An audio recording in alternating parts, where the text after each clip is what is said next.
Olá pessoal, no podcast de hoje, nesse momento, aqui no nosso Amigovski, que é o podcast de Edmilson Migovski, eu estou com José Carlos Diniz, é médico cardiologista, com mais de meio século de experiência, formado pela UFRJ, a mesma casa onde me formei em medicina, e a conversa vai ser medicina, o que mudou nesses quase meio século, que deveria ser preservado, tá bom? Você não perde para esperar. Fique aqui, fique bem, fique com a gente.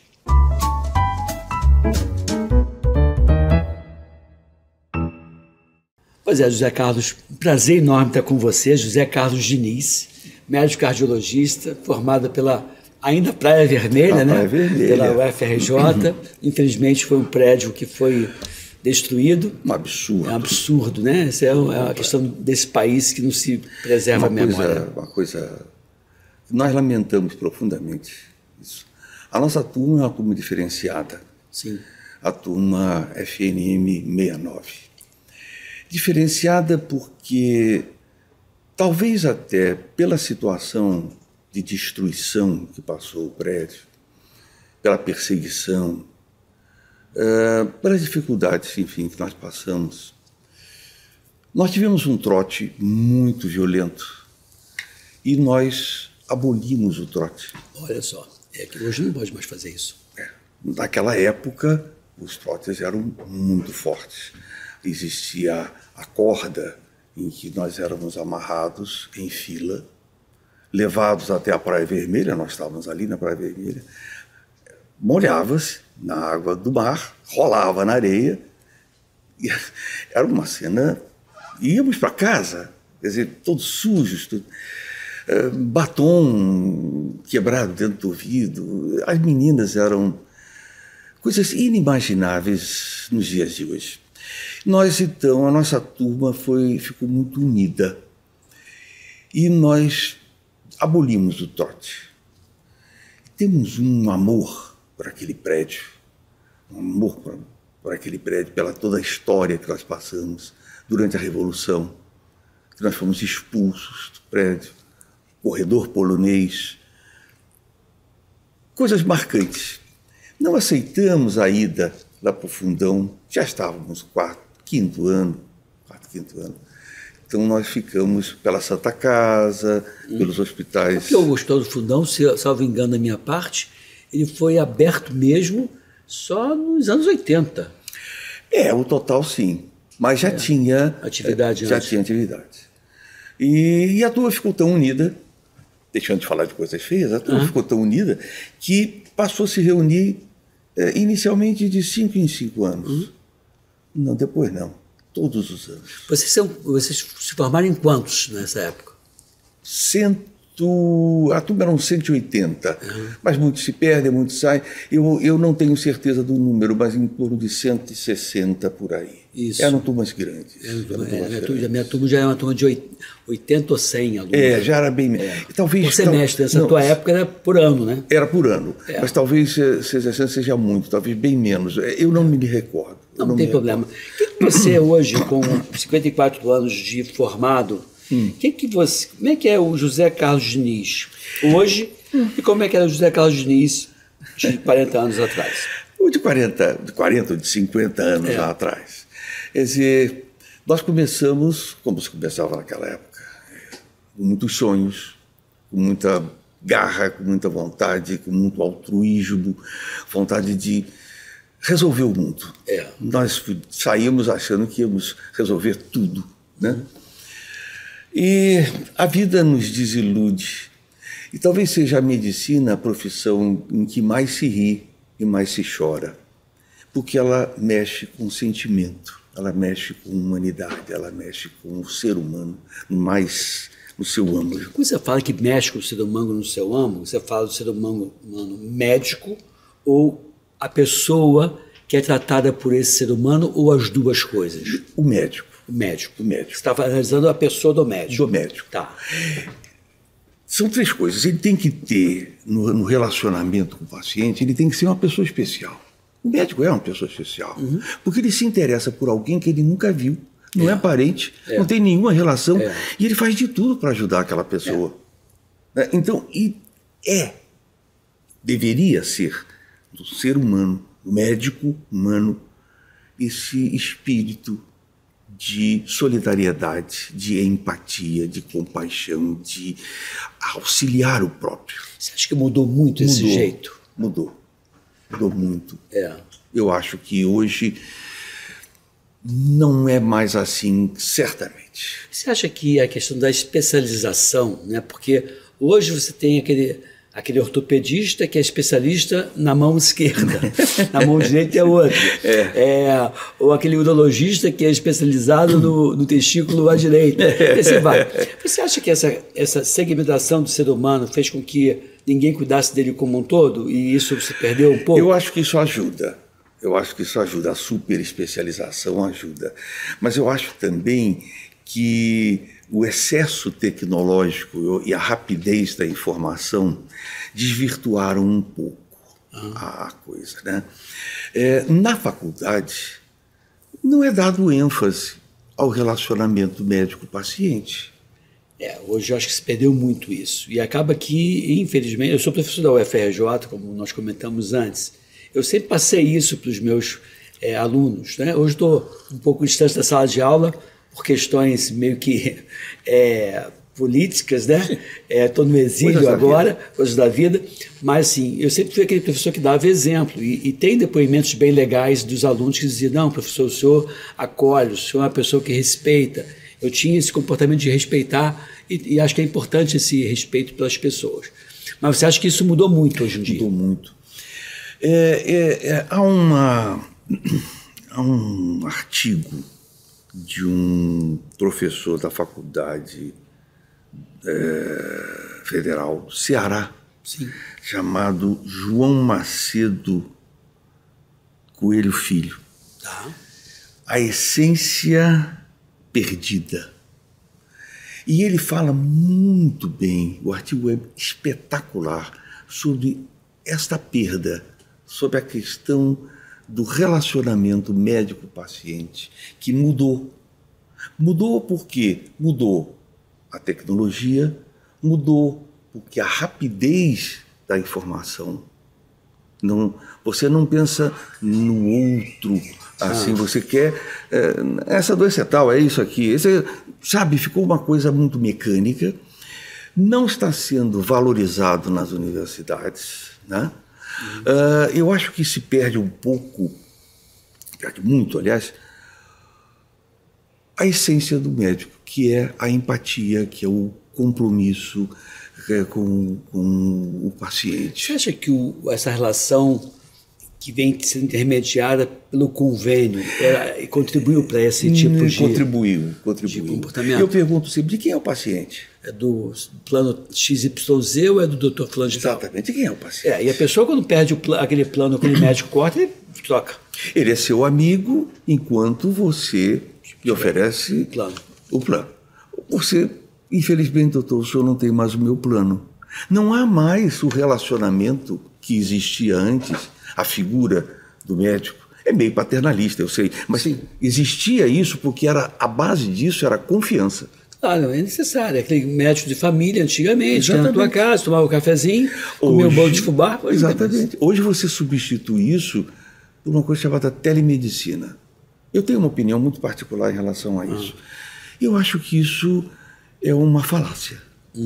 Porque a telemedicina só existe em pouquíssimas especialidades. A psiquiatria, talvez, um pouco da psicanálise, talvez, mas o cardiologista não pode fazer telemedicina. Não, claro. Como é que eu vou ver a pressão? Como é que eu vou auscultar? Como é que está a tua urgência jugular? E o fígado cresceu, não cresceu? Tem edema?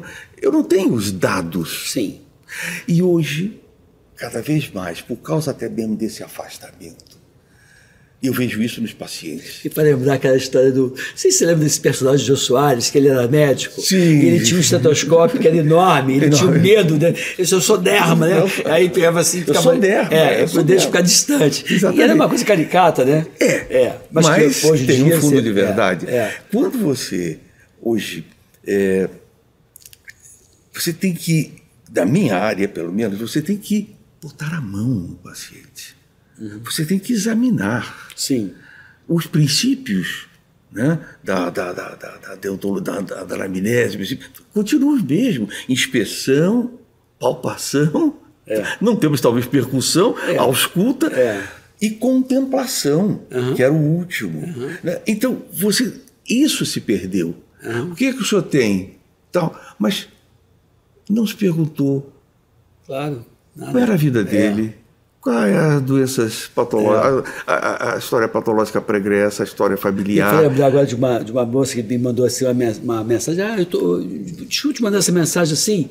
A minha tia, ela falou, tem 81 anos de idade e estava assim com problema, fui no médico, o médico disse que está com depressão e medicou esse remédio. Ela está tomando para dormir, que ela dorme muito bem, tomou um remédio para dormir que ela não precisa, remédio para depressão. O que você acha? Eu falei assim, olha, como é que está o estilo de vida dessa pessoa? Como é que está a atividade física? Exatamente. Como é que está a alimentação? Como é que está a interação? Será que há necessidade de fazer um antidepressivo ou há necessidade de fazer essa intervenção? Mas é muito mais fácil você medicar do que você conversar. Lógico. Né? O mais fácil é dizer que seja melhor para o paciente. Gastar cuspe.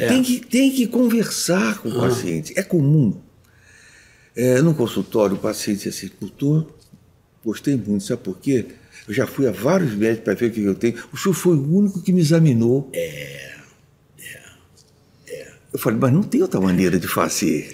Me faz lembrar uma história, que eu fiz pediatria há muito tempo, e aí eu, obviamente, fazia perímetro cefálico, torácico, abdominal, aferia a pressão arterial da criança, que 3% das crianças são hipertensas, e se você não verificar a pressão, você não vai saber.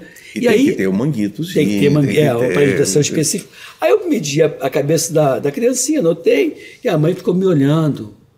Aí eu peguei, olhei, tudo bem, tudo normal, conversei. No dia seguinte, essa mãe entra na sala, em prantos, no meu consultório, em prantos, assim, doutor, o que o senhor viu na cabeça do meu filho? Eu não vi nada. O senhor mediu por quê?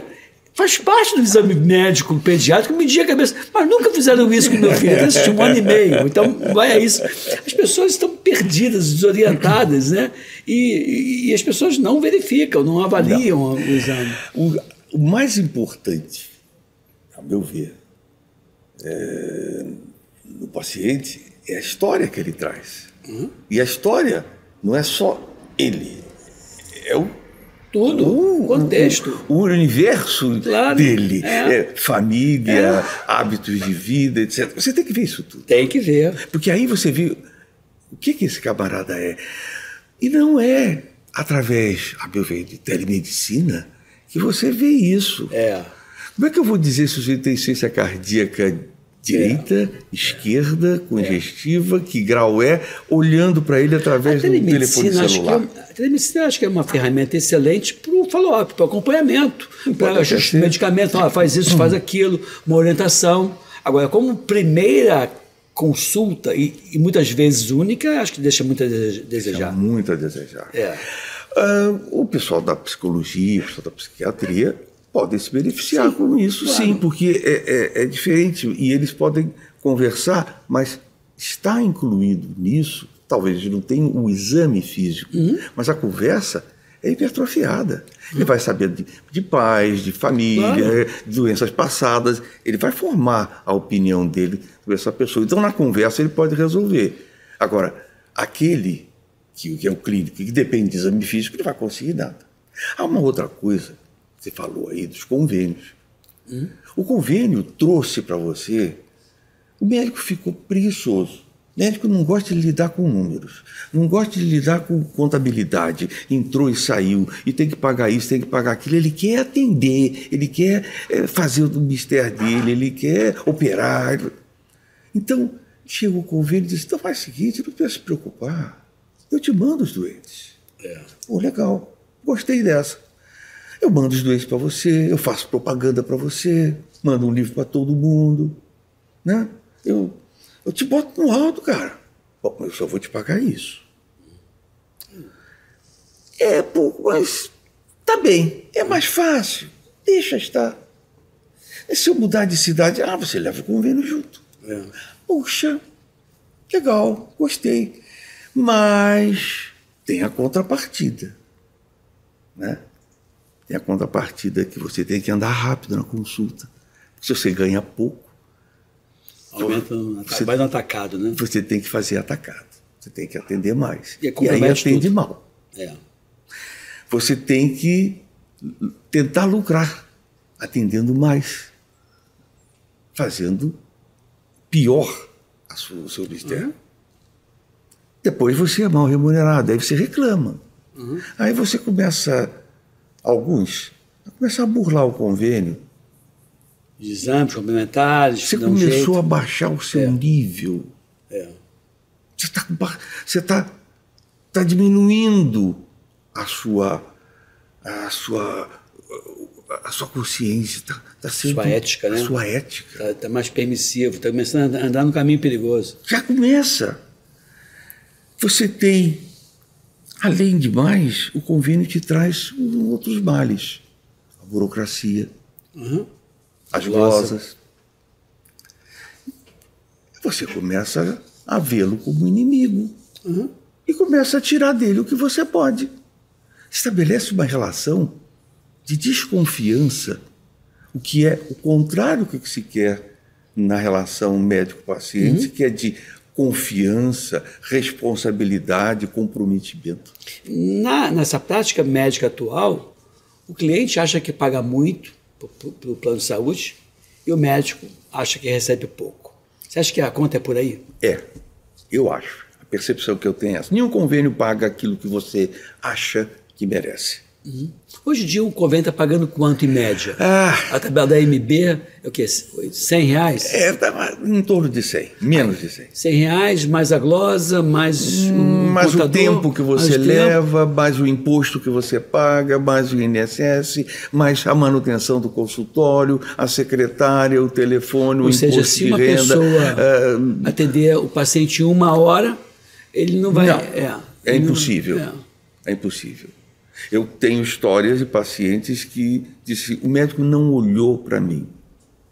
Ele estava sentado, eu disse o que era, ele escreveu e me entregou. Me faz lembrar uma outra história, Denise. No posto de saúde que eu trabalhava, em Padre Miguel, o paciente entrou, o médico, de cabeça baixa, escrevendo, e aí virou a paciente e falou assim, doutor, nem acabei de falar, isso já está me passando a receita? Não, a sua está pronta aqui, ó. Essa aqui do próximo que eu vou entrar. Essa foi uma piada. E a outra piada foi que ele atendia de cabeça baixa, isso é verdadeiro. E correu a história dizendo que ele era incorporado. E ele ficava, além de escrever muito mal, ele fazia assim. E aí a clientela dele começou a aumentar, não pela competência, sim pelo misticismo que cercava aquele cidadão. E ele ficou chateado, ele mudou a estratégia, tem que começar a olhar. Esse mesmo cidadão falou assim, Migovski, você está errado. A primeira coisa que você tem que fazer é tirar a cadeira do paciente. Mas por quê? Não, para atender em pé, imagina aquela mãe com a criança no colo. É desumano, né? Mas se é história antiga, eu tenho muitas. Eu me lembro de um que sujava a cadeira do paciente. Gente, para ele não sentar. O paciente olhava a cadeira suja com sangue, qualquer coisa, ele não sentava. Que absurdo, gente. Esse tipo de relacionamento... Horrível. Ele te diminui, ele te nivela por baixo. E bota os médicos todos no mesmo saco, né? Exatamente. O médico é conhecido. Dizia um de triste memória ministro que médico é igual sal. Barato, branco, encontra em qualquer lugar.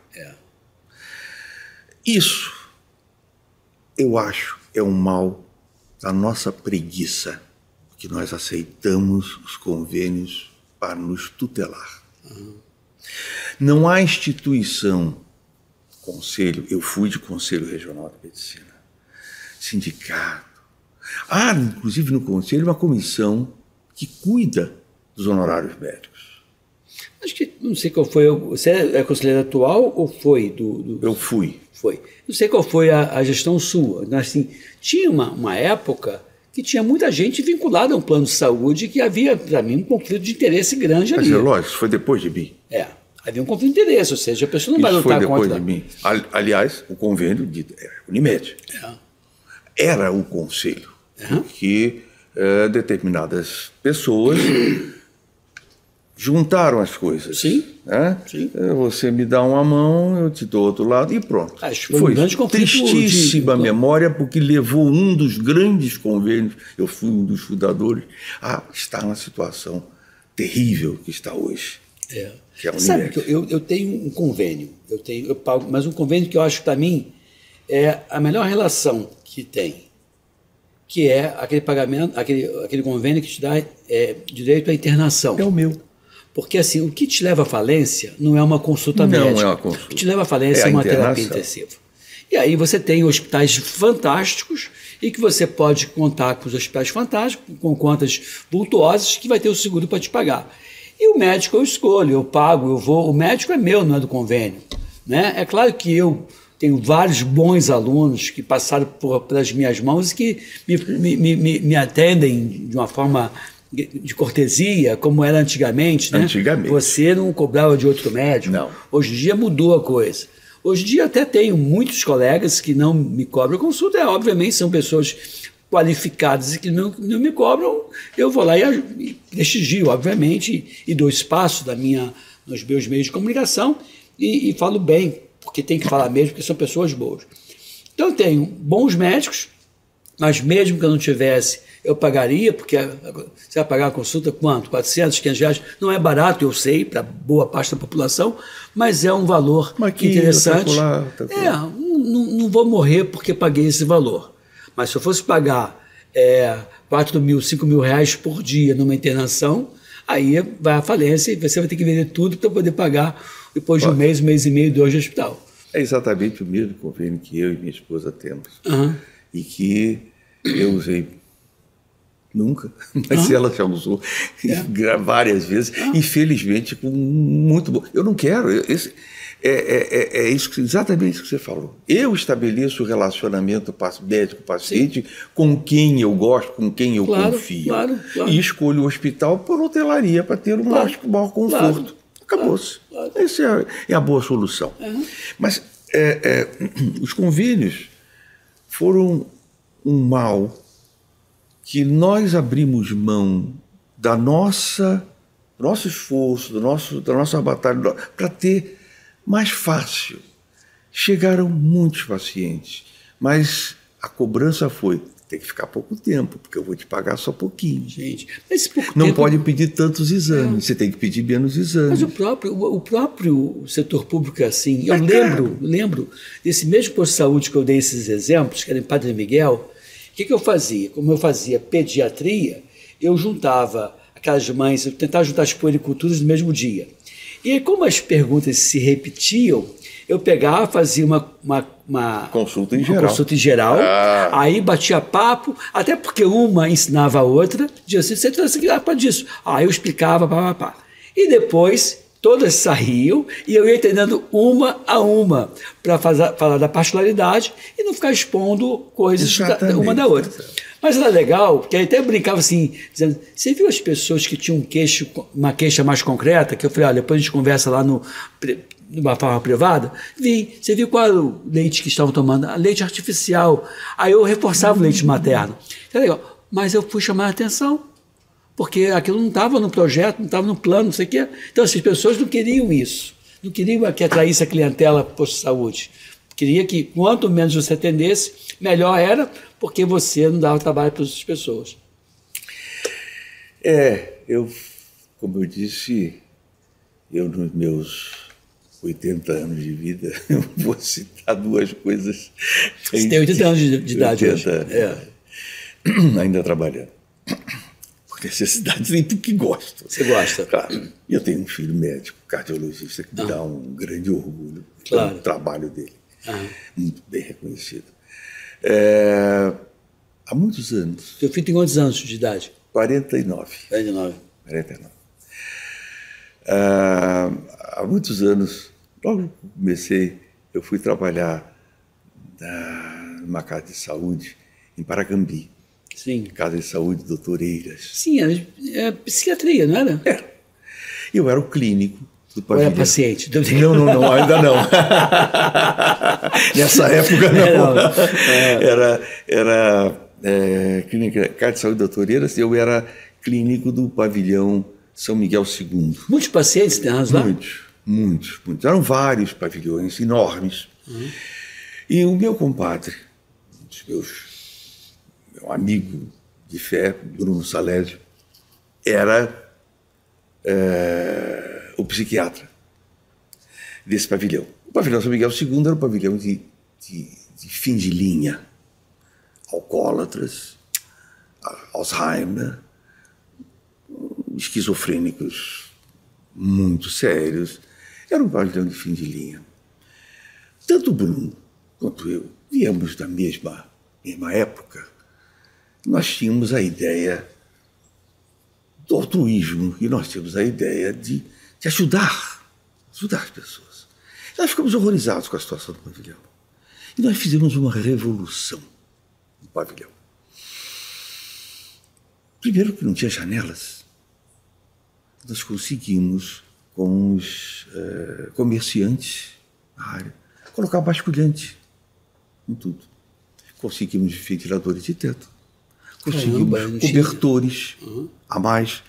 Descobrimos que certos pacientes tinham habilidades. Então, 2 ou 3 pintaram as camas, nós conseguimos as tintas, eles pintaram as camas todas. O outro tinha habilidade. E tinha um que só dizia uma coisa. Fez terapia ocupacional. Ocupacional. Antes dela existir. Ele só dizia assim, Nossa Senhora, Nossa Senhora, Nossa Senhora, Nossa Senhora, Nossa Senhora, Nossa Senhora. Só falava isso. Mas ele não se dava com ninguém. Mas os pássaros quase que o procuravam. Ele tinha uma habilidade com passarinhos.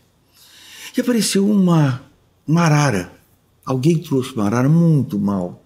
Toda inflamada, as penas na muda, ela ruim. E ele ficou apaixonado pela arara, nós deixamos ele tratar. Nós dávamos o remédio, ele tratava. A arara ficou linda, chamava-se Cocota. E ela voava, e só pousava nele, era uma coisa linda. E começamos a trazer gaiolas e passarinhos. Então aquilo era lotado de passarinho que caiu do ninho na tempestade e ele dava comida na boca. Enfim. Pronto. O pavilhão passou a ser... Nós passamos a fazer exame de todo mundo. Fazíamos música, Bruno tocava acordeon, a gente fazia sarau de música. Os Doutores de Alegria de meio século atrás. E aí... era uma coisa que as pessoas não aceitavam, né? Não. Exames de sangue tratavam as pessoas de verminose, de anemia, disso, de aquilo, de diabetes, de hipertensão. Era tudo cuidado. E aí nós conseguimos dar 60% de alta para os pacientes que eram considerados irrecuperáveis. Fim de linha. Maravilha. O pavilhão era... Quando chegava a visita, mostrava o pavilhão São Miguel II. Era todo limpo, pintado. Os pacientes tinham a chave da porta. Ele que determinava quem entrava, quem saía. Responsabilidade e tal. Nós demos alta de... O pavilhão, só para eu entender, ele era uma grande enfermaria? Era uma grande enfermaria. Era um estilo mourisco. Ele era um quadrado, com um jardim central enorme. Tá. E assim, eles dormiam sob o mesmo teto, sem paredes separando eles? Não tinha nada separado. Eram grandes enfermarias. Sim. Né? Tinha cozinha, enfim. Mas era... Então, cada pavilhão funcionava meio que como se fosse um hospital independente. Como se fosse um hospital independente. Tá. Tinha um que eu não entrava, que era o pavilhão infantil. Eu entrei uma vez, eu chorei durante 3 dias, eu nunca mais quis entrar no pavilhão infantil. Aqueles seres no chão, era uma coisa... horrível. Era uma coisa pavorosa. Tinha o das mulheres, que eu fiz grande... É uma alegria na minha vida a recuperação que eu fiz de algumas mulheres. Tratada... Mas isso é outra assunto. Bom, nós demos 60% de alta. As famílias vieram e levaram seus pacientes embora. E nós fomos demitidos.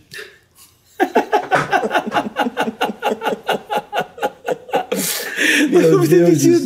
Porque nós não estávamos dando lucro. Meu Deus do céu. Primeiro começaram a proibir que a gente fizesse o exame. Depois começaram a proibir que a gente tinha que vir 2 vezes por semana fazer isso. Chegou o tempo tinha que preencher ficha e começaram a botar burocracia e dificuldades para a gente não fazer o serviço. Nosso serviço era humanitário.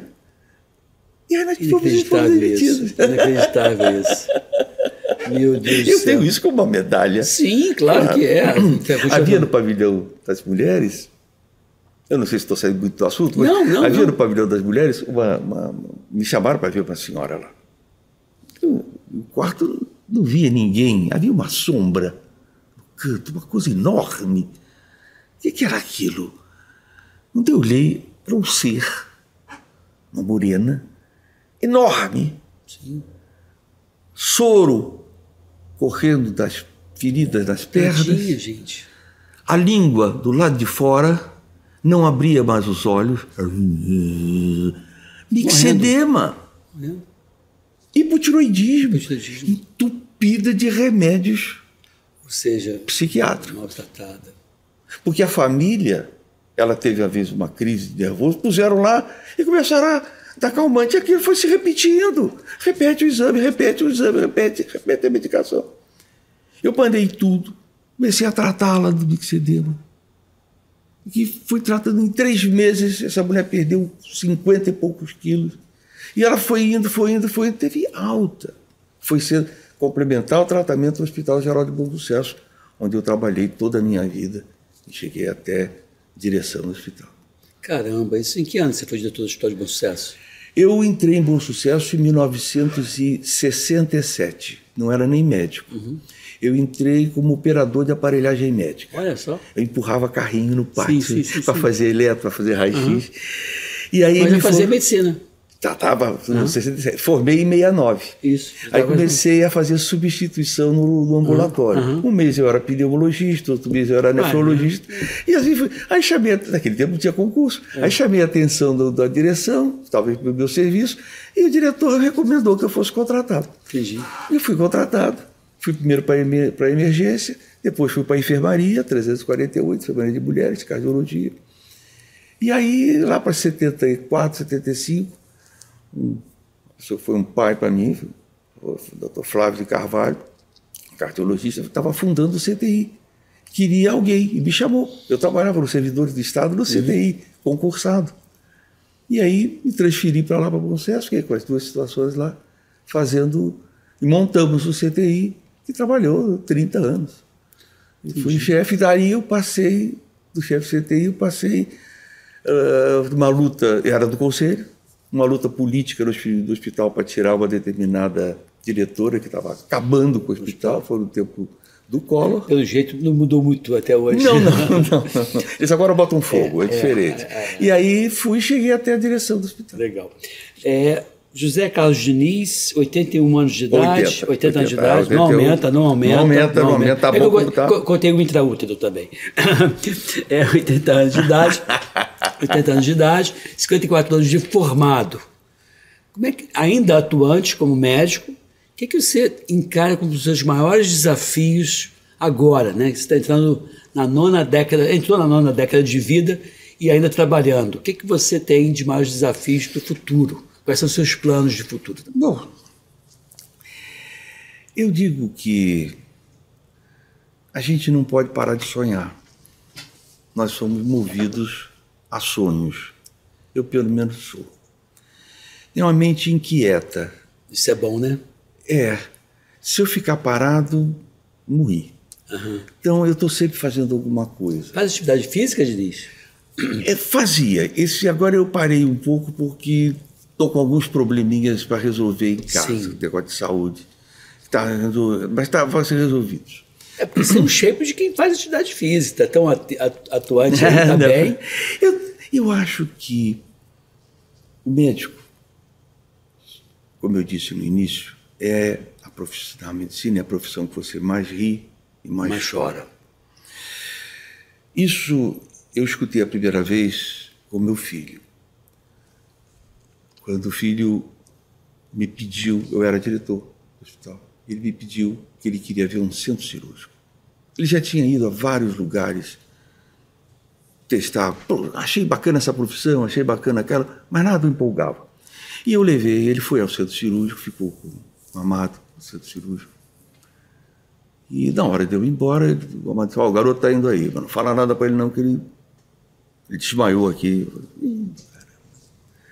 Eu fui falar com ele, e aí, Aí, porque a mulher estava com pancreatite e chorava de dor na sala e demorava para ir para a sala. Eu fiquei agoniado com aquilo. Empatia.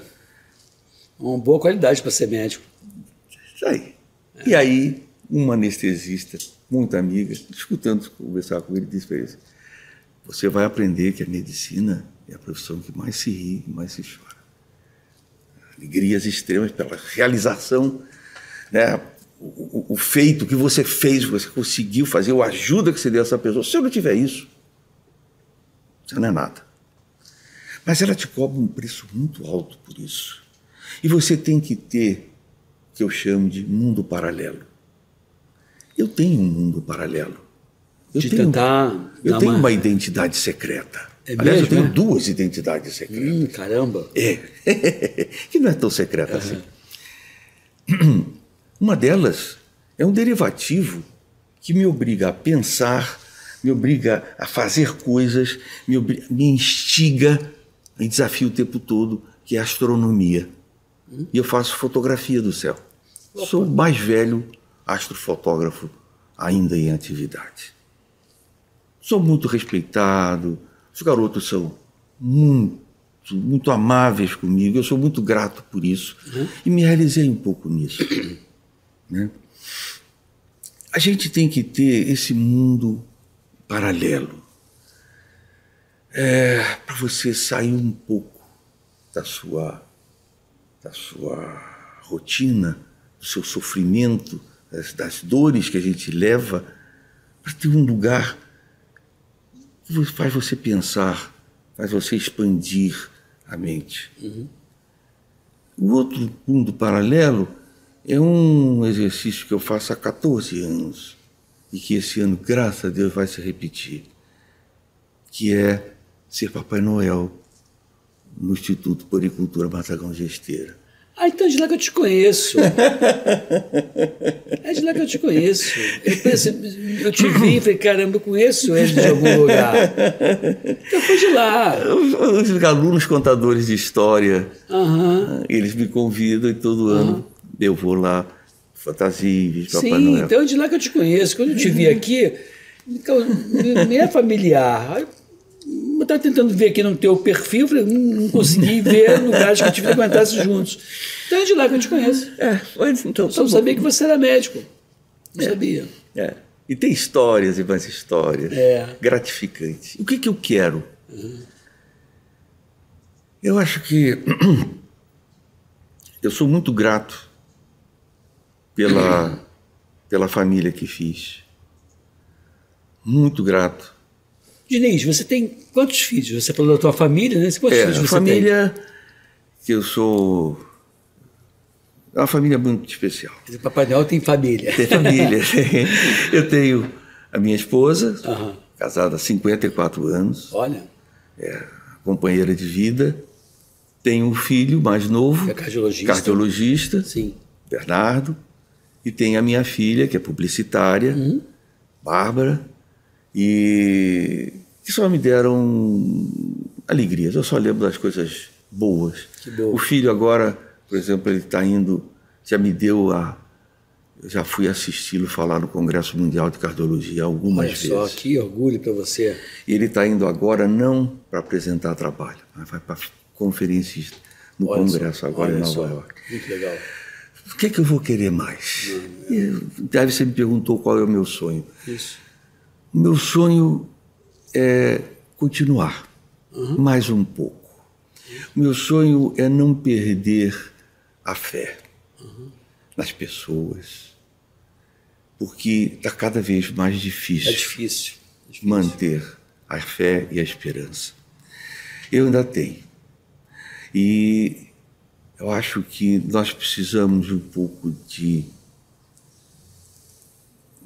não é religião, é fé, é acreditar. Eu que lido com o cosmos, que lido com as estrelas, as galáxias, que vejo o universo, fico tão reduzido do nosso tamanho, as ambições, as brigas, as guerras, totalmente inúteis diante da grandeza do cosmos. Nessa diminuição, nos reduz a nossa empáfia e nos coloca onde a gente deve ficar. Você, então, é uma pessoa religiosa? Você acredita em Deus? Nesse aspecto, sim. Eu não tenho uma religião. Tá. Eu sou católico, eu sou muçulmano, eu sou judeu. Não, eu não tenho uma religião.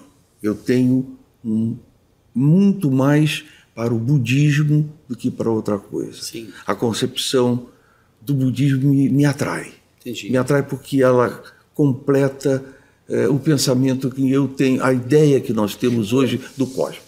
Mas essas religiões, assim, elas têm como pano de fundo fazer bem, promover a harmonia. Sim. As boas religiões são assim, né? Todas falam a mesma coisa, né? Todas procuram te dar uma esperança. Sim. E te colocar regras de conduta. Claro, né? Então, tudo bem. Isso sim. Agora, eu tenho tanta coisa para fazer. Tanta coisa que eu tinha vontade de fazer. Quero ficar um pouco mais por aqui. Dá tempo ainda. A gente está finalizando o nosso podcast. Foi um prazer enorme estar aqui com o meu amigo, né, José Carlos Diniz, Papai Noel e médico cardiologista. E é isso aí. Eu acho que a gente bateu um papo bom, foi legal. Espero que vocês tenham gostado.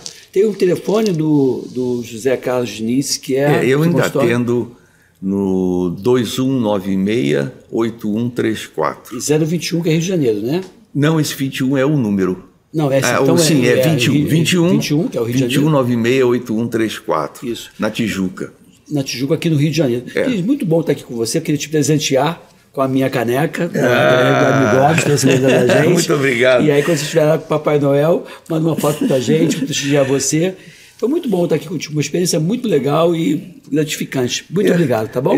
Eu que agradeço a oportunidade de estar aqui. Eu só falei de uma vivência, de um tempo de vida, mais de meio século. Mais de meio século. E eu quero dizer que se serviu para alguma coisa, que é manter a esperança do bom relacionamento, manter a esperança da confiança, da empatia dos médicos. É isso aí. Se o paciente, a classe está ficando um pouco desacreditada por causa dessa comercialização. Que nós voltemos a ser os médicos de outrora com a tecnologia de hoje. É isso aí. Obrigado mais uma vez. Fica aqui, fique bem, fique com a gente. Compartilhe esse vídeo. Informações de qualidade, sim, servem para salvar vidas. Um abraço.